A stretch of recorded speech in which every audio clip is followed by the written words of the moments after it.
Il y a des semaines où il convient de dresser un récit clair de ce qui s'est passé, des faits, car les conclusions s'imposent presque d'elles-mêmes. Commençons par les léphabristes, un cas extrême. Cette semaine, ils ont rendu public les détails concernant l'heure du repas, le déroulement de toutes les cérémonies de l'ordination épiscopale qui prévoit d'organiser le 1er juillet prochain sans l'autorisation du pape. Cela a été interprété comme une déclaration de la fraternité sacerdotale Saint-Pédis, indiquant qu'il n'y a pas de retour en arrière possible. Le Vatican a gardé le silence jusqu'à présent. Il n'a rien dit, mais de son côté, il est déterminé à aller de l'avant. Il nie que le pape ait le pouvoir de les excommunier, car ils prétendent que comme ils agissent par nécessité pastorale, pour le bien des âmes, ils peuvent faire ce qu'ils veulent. Et de plus, comme ces évêques ordonnés sans l'autorisation du pape n'auront pas de juridiction territoriale, il n'y a donc pas lieu à excommunication. C'est ce qu'ils disent. Lorsqu'ils ont procédé à la première ordination épiscopale, Jean-Paul II a excommunié les ordinants et les ordonnés. Les léphébriens affirment qu'ils sont fidèles à l'Église, qu'ils prient pour le pape et qu'ils reconnaissent le pape comme le vicaire du Christ. Quelle est la réalité? Si l'on lit dans de nombreux articles publiés dans la presse, les commentaires qui suivent, ce que disent ces personnes qui se disent adeptes du traditionnalisme, c'est que l'Église catholique, l'Église qui se nomme catholique et qui est dirigée par le pape Léon XIV, n'est plus la véritable Église. Que ressent-il vraiment? Nous sommes simplement face à une tactique visant à gagner du temps et à rallier de plus en plus de monde avant de déclarer définitivement que l'Église catholique n'est pas la vraie Église et que nous sommes la véritable Église catholique. Car c'est cela, je répète, que ressentent et écrivent beaucoup de ceux qui s'identifient au traditionnalisme léphébrien, qu'il ne faut pas confondre avec l'ensemble du traditionnalisme, loin s'en faut. Mais si tel est le cas à droite, pour employer ce terme, la semaine a également été mouvementée à gauche, chez les libéraux. Tout d'abord, un évêque en exercice, l'évêque de la ville belge d'Anvers, Monseigneur Bonni, a fait des déclarations selon lesquelles, avec ou sans l'autorisation du pape, il ordonnera des hommes mariés dans un délai maximum de 2 ans, c'est-à-dire d'ici le 28, ou plus tard, il ordonnera des hommes mariés, que le pape lui donne son autorisation ou non, et il reprend le même argument que celui utilisé par les léphabristes pour des raisons pastorales, pour le bien des âmes. Monseigneur Bonni n'utilise pas cette terminologie qui doit lui donner des sueurs froides. Pour le bien des gens, pour des raisons pastorales, je vais ordonner des hommes mariés, que cela plaise ou non au pape, qu'il m'en donne ou non la permission. Bien sûr, ordonner des évêques sans la permission du pape n'a pas la même gravité qu'ordonner des hommes mariés sans la permission du pape. Mais le fait qu'un évêque en exercice, évêque d'une ville aussi importante qu'Anvers, tienne de tels propos indique d'une part la gravité de la situation interne au sein de l'Église et d'autre part que vu l'état actuel des choses, chacun est prêt à faire ce qu'il veut car il se moque des conséquences. Le Vatican devrait bien avoir quelque chose à dire à ce sujet, même si les léphabristes n'ont pas non plus fait de déclaration définitive et attendent peut-être de voir s'il ne s'agit là que d'une fanfaronnade de la part de cet évêque ou s'il mettra réellement son projet à exécution dans 2 ans. Mais j'insiste, c'est un défi lancé au pape. Il défie le pape. et c'est un évêque en exercice qui le fait. Ce n'est pas n'importe qui le dit. Du côté des libéraux, un autre s'est également exprimé. Le cardinal de Luxembourg, jésuite Ulrich. Ulrich était l'un des hommes les plus proches et les plus influents auprès du pape François. Il n'a jamais caché son libéralisme.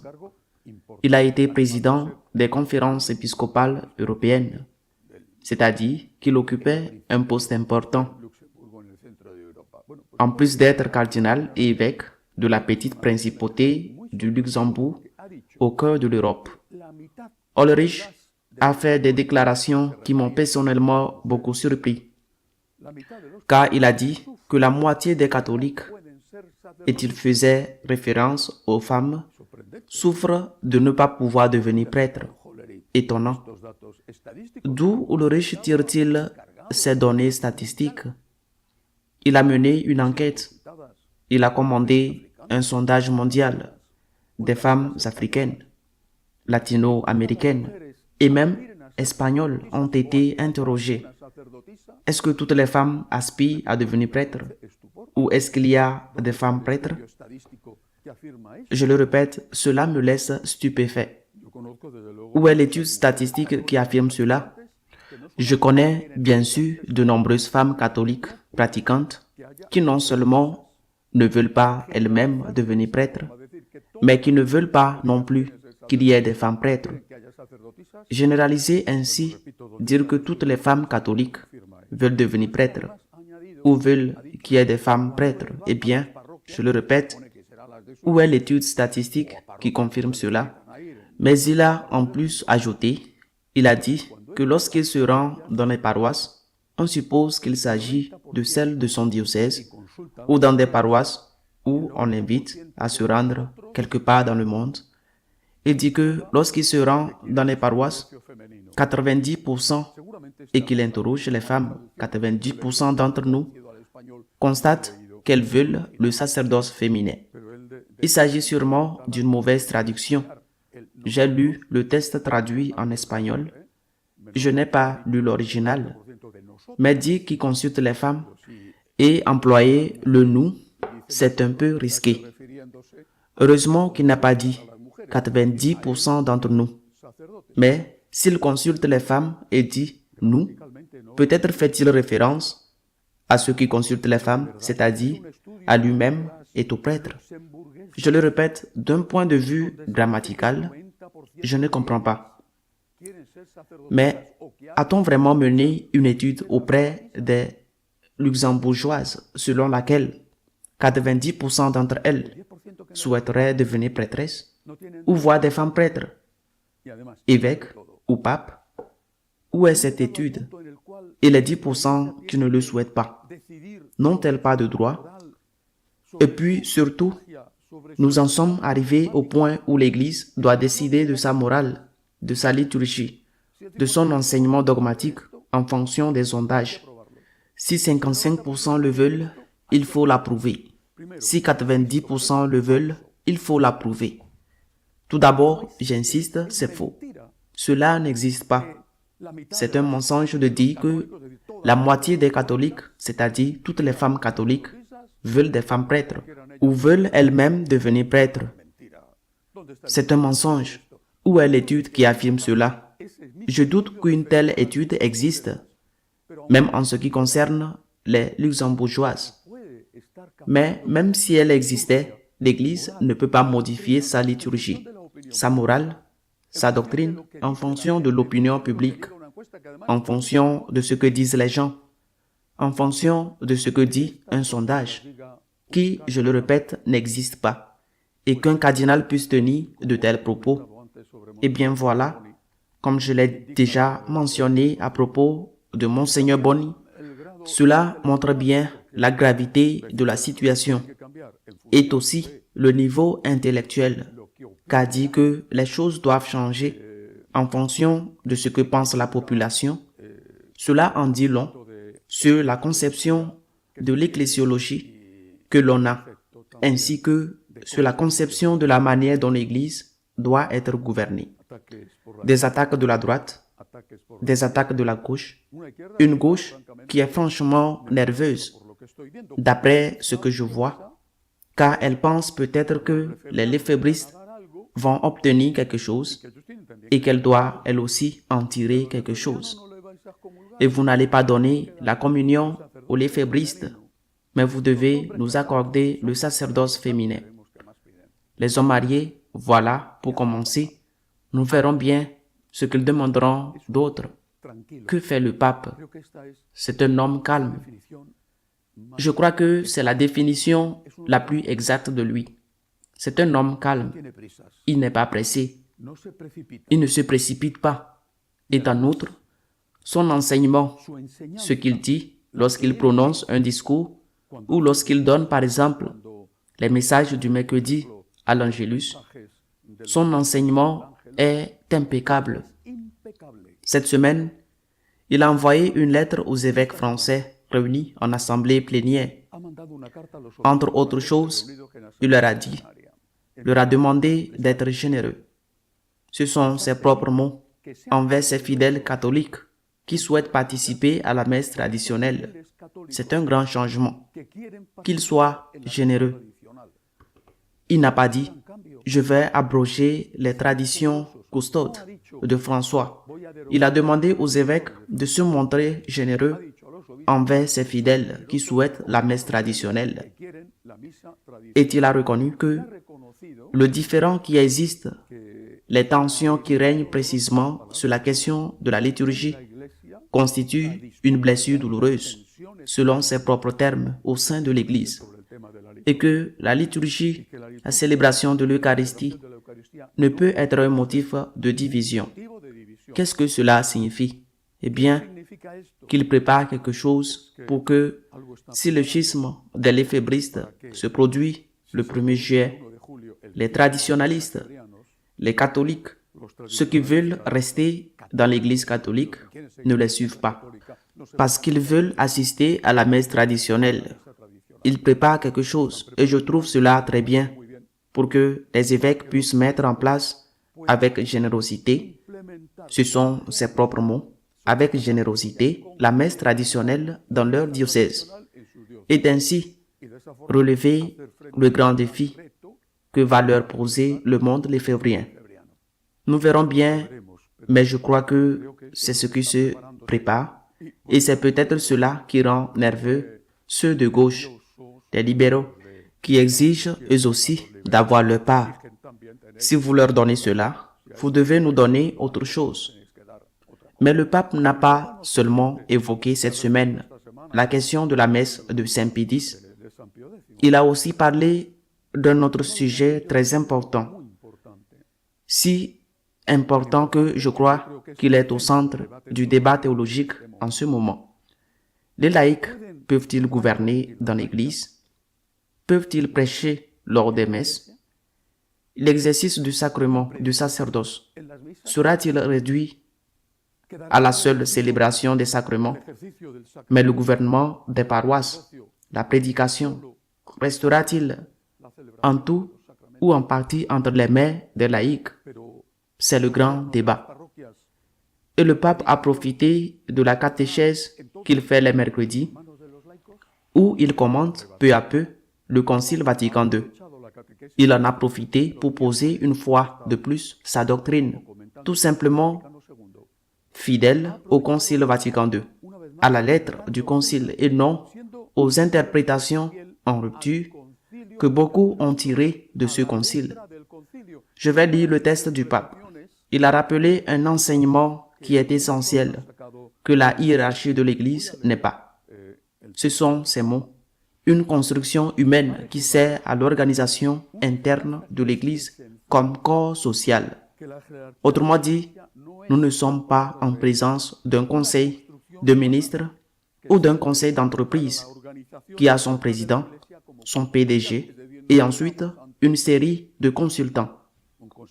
Ce n'est pas une construction humaine, dit le pape, mais c'est une institution divine qui a pour but de perpétuer jusqu'à la fin des temps la mission que le Christ a donnée aux apôtres. C'est une institution divine. Le concile le dit et le pape le rappelle. Et si c'est une institution divine, car elle ne peut être changée aussi facilement, ce n'est pas une institution humaine que nous pouvons changer. Nous allons maintenant avoir, au lieu de 5 conseillers, 10.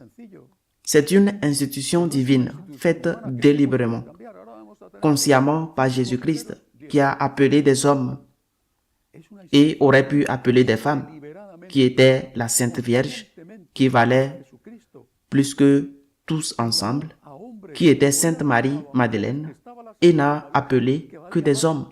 Pourquoi? Eh bien, demande-lui. Les théologiens donnent des arguments, mais c'est ce qui s'est passé. C'est une institution divine, et c'est cette institution divine, et elle ne peut être changée. Parole du pape ce mercredi. Il ne s'agit donc pas de quelque chose qui puisse être changé, comme le demande le cardinal Ulrich, puisqu'il s'agit d'une institution divine, et lorsque le Seigneur l'a instituée lors de la dernière scène, il a choisi des hommes, et seulement des hommes comme apôtres, dont les successeurs, il ne faut pas l'oublier, sont dès le début les évêques. C'est que Saint Paul et bien sûr les autres, ceux qui nomment des évêques comme Timothée, comme des évêques pour qu'ils lui succèdent dans les communautés, dans les diocèses fondés par lui, c'est-à-dire dans ces communautés qu'il a créées avec l'aide de l'Esprit Saint, pour qu'elles commencent à être chrétiennes. En outre, le pape a tranché la question de savoir si les laïcs, hommes et femmes, peuvent enseigner et gouverner. Rappelant que ces deux tâches, avec celle de sanctifier, ont également été réservées aux apôtres. Je cite à nouveau des mots textuels de votre part. Comme les apôtres sont appelés à garder fidèlement les enseignements salvifiques du Maître, ils transmettent le ministère à des hommes qui, jusqu'au retour du Christ, continuent de sanctifier, de guider et d'instruire l'Église grâce à ce qui leur succède dans son ministère pastoral. Hommes, pas les hommes et les femmes, les hommes. Et que font ces hommes, c'est-à-dire les successeurs des apôtres, qui sont les évêques? Que font ces hommes en recevant le sacrement de l'ordre sacerdotal dans sa plénitude? Que font-ils, dit le pape? Je le relis parce que ce sont ces mots. Il dit qu'ils continuent à sanctifier la célébration des sacrements, l'Eucharistie, en guidant, c'est-à-dire en gouvernant. Et ainsi firent les apôtres, tous, et aussi les évêques, et en instruisant l'Église grâce à ceux qui lui succèdent dans son ministère pastoral.